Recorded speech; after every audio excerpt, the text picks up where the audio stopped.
Okay, I'm going to say something that is going to make some of you uncomfortable.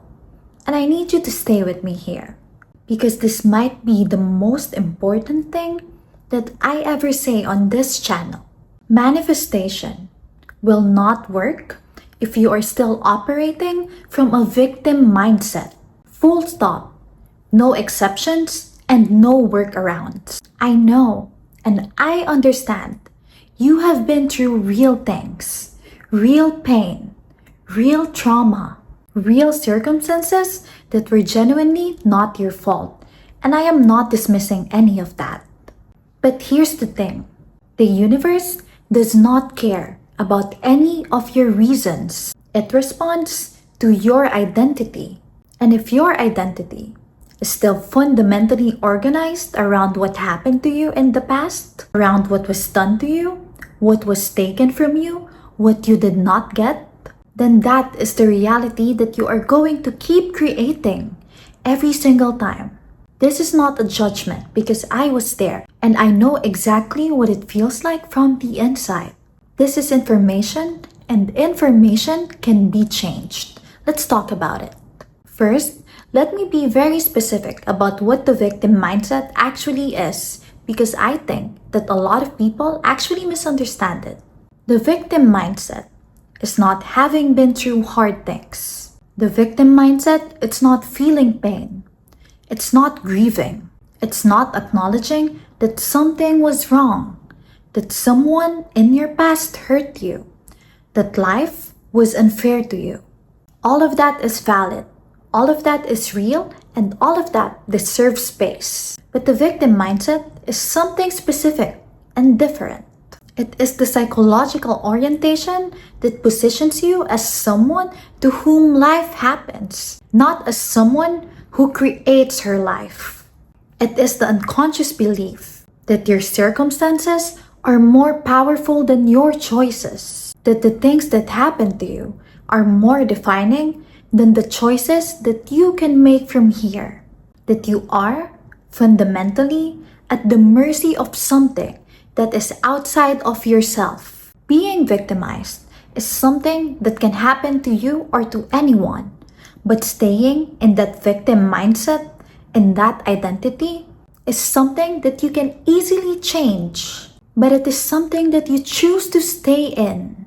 And that distinction between what happened and who you decide to be after it is the entire difference between a life that keeps recreating that pain and a life that transforms that pain. You're allowed to have been through everything that you have been through, but you are not allowed to let it be the permanent operating system of your identity. Those are two completely different things. Now, why the victim mindset and the manifestation mindset fundamentally cannot coexist? Manifestation, at its core, is the belief that your inner world creates your outer world, that your identity, your state of being, your dominant thoughts and feelings are actively shaping your reality. The victim mindset, at its core, is the belief that your outer world creates your inner world. It's the complete opposite of the manifestation mindset. It's the belief that your circumstances determine your state, that what happened to you explains who you are and what is available to you in this wide world. These two beliefs, they're pointing in two exactly opposite directions, and you cannot hold both at the same time. You cannot simultaneously believe that you are creating your reality and that your reality is creating you. You cannot affirm abundance when you are simultaneously identifying yourself as someone without abundance. You cannot quantum leap to a new identity while holding onto a story that makes the old identity necessary. Every time you sit down to manifest, every vision board, every affirmation, every visualization, and yet, underneath all of it, your fundamental belief is still, I am someone who has been wronged, I am someone who has been left behind, I am someone who's always had to fight for crumbs. Then you are not manifesting the vision. You are manifesting that belief, and the belief will always win. The universe does not respond to what you say you want. It responds to who you actually believe you are. So the question is not what you're trying to manifest. The question is, who do you actually believe you are at your core? And is that person someone to whom the life you want is available to? Sign 1, that you are still in victim mode, even if you don't think you are. You are still manifesting from the one. I'll give you an example of what this looks like. It's you wanting love, but the energy underneath all of it is the fear of being abandoned again, the fear of being hurt again, of being cheated on again. Or you're manifesting money, or you're wanting money, but the energy underneath all of it is the desperation of that girl who grew up without money. Or you want success, but the energy underneath that one thing is the need to prove something, not to yourself, but to the people who never believed in you. None of these are wrong desires. Love, money, and success are all available to you right now. But when the desire comes from a want, when the wanting is fundamentally about healing a past pain, rather than building a new reality, then the universe receives the pain, not the desire, because that is the energy that you are leading with. The emotional frequency underneath any intention is what determines what gets created. Wanting love from a place of wholeness creates an entirely different energy than wanting love or desiring love from a place of fear of abandonment. The words are exactly the same, but the whole identity is different, and the universe responds to your identity, not to your words. So here's the question I want you to sit with. When you think about what you are manifesting, what is the feeling underneath the wanting? Ask yourself, is it coming from a place of pain? From a place of desperation? Or is it coming from a place of wholeness, of gratefulness, of knowing that you love yourself so much that you deserve to get what you want? Is it excitement, certainty, the feeling of someone who already knows that it's coming?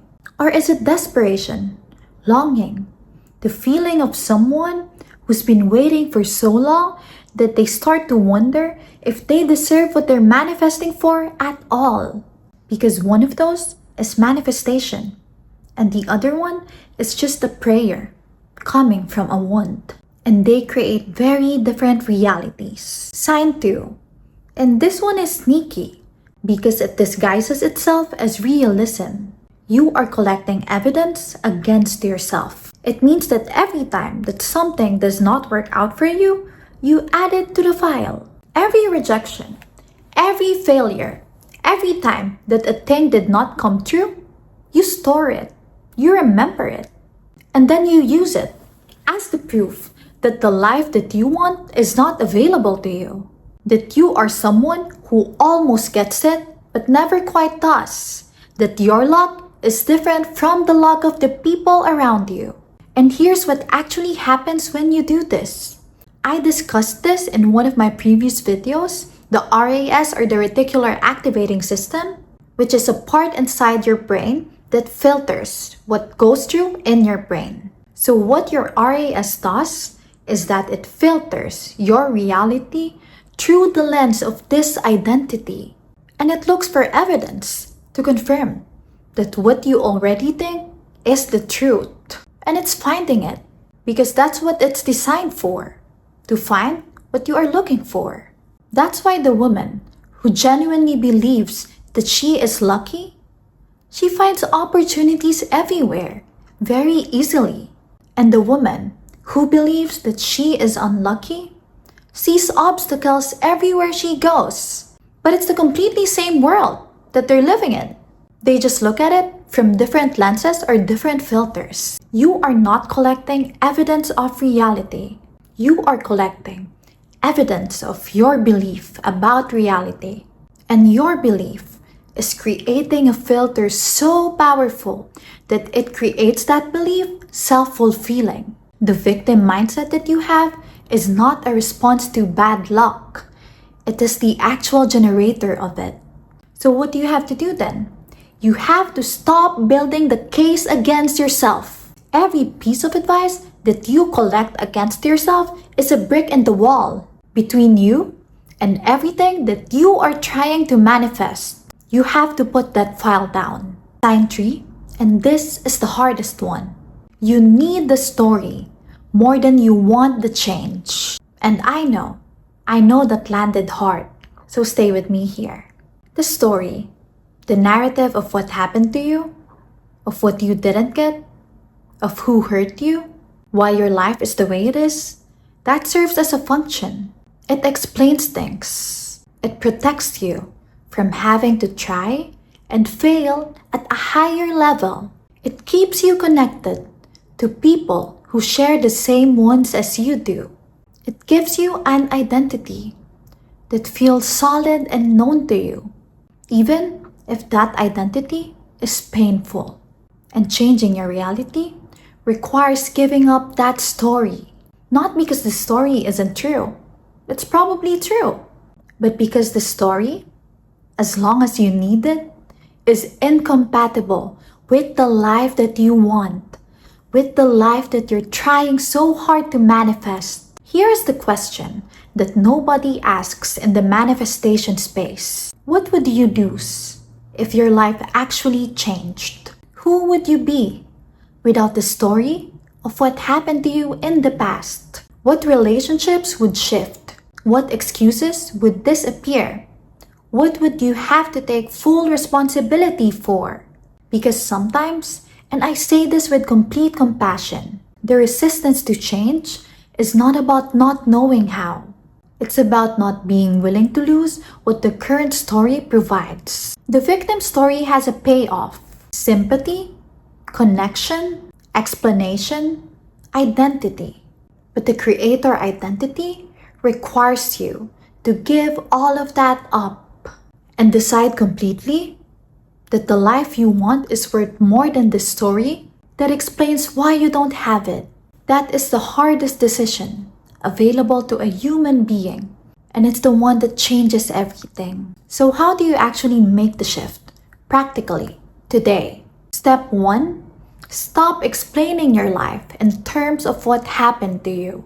Not in therapy, not in private processing, not in spaces designed for healing, but in the everyday narrative of your life, in how you introduce yourself, in how you explain your choices, in how you frame your present circumstances. You have to start removing the victim language, not because your pain isn't real, but because the language that you use to describe yourself, it becomes the identity that you inhabit. And the identity that you inhabit is what you manifest. Step 2, find one piece of evidence every day that you are a creator and not a victim. One thing that you chose.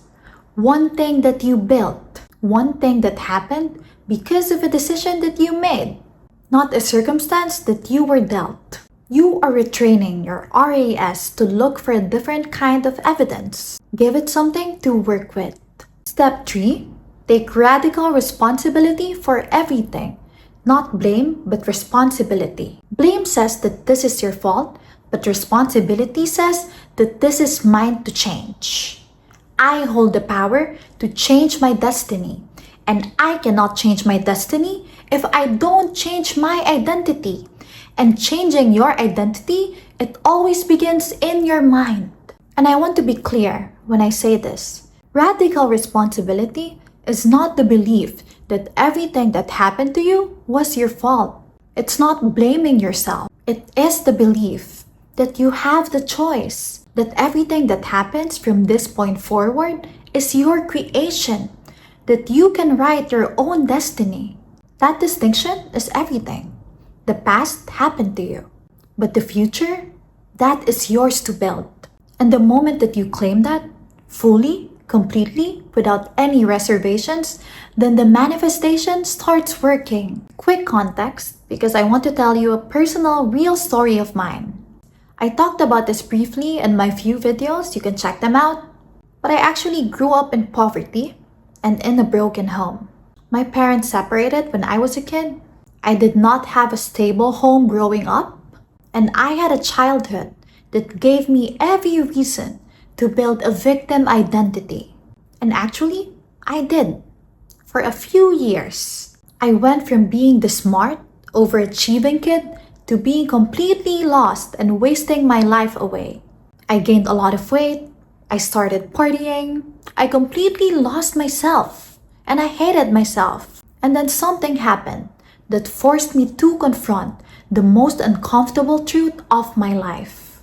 I survived a near-death experience, and in that moment, between this life and the next, I saw my whole life flash before my eyes. And what I felt? It was not peace. It was grief. The grief of someone who had been handed extraordinary gifts, but then chose to waste her life away and not use them. And instead, she spent years explaining why she can't use them.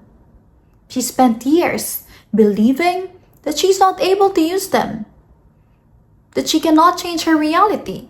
Everything I experienced in my past, all of it was real and all of it was valid. But then all of it became a story that I was conveniently using to stay where I was. The moment that I gave up the story, the moment that I took radical responsibility for everything that came next, everything changed for me. I went back to university. I experienced a lot in life in the last 6 years. I started my businesses. I closed million-dollar deals. I made a lot of money. I traveled all over the world. I lived in different places. I completely turned my life around. Suddenly, I'm living a completely different life. Completely different from that story that I used to tell myself that I am.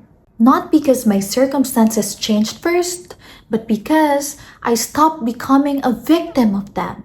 So what do you think I did that was so special that I was able to do this? It's something so simple. And anyone, you can do it yourself. I just stopped explaining my limitation and I started to claim my power. And that decision is available to every single one of you. So, manifestation will not work if you are still a victim. Not because you don't deserve the life that you want, but because the victim identity and the creator identity are operating in opposite directions. And you cannot quantum leap toward a new reality while your feet are still planted in the story of your old identity. Give up the story, take the responsibility, stop collecting evidence against yourself, stop manifesting from the wound, and start, for the first time, manifesting from the identity of someone who knows that life is already coming. Because it is. It always was. You just have to stop standing in the way of it. If you like this video, subscribe now. To those who don't know me, I'm Alaya. And in this channel, I talk about manifestation, psychology, power, and success. Drop a comment. I am not a victim if you are making the shift today. And I suggest that you do. I'll see you guys in the next video.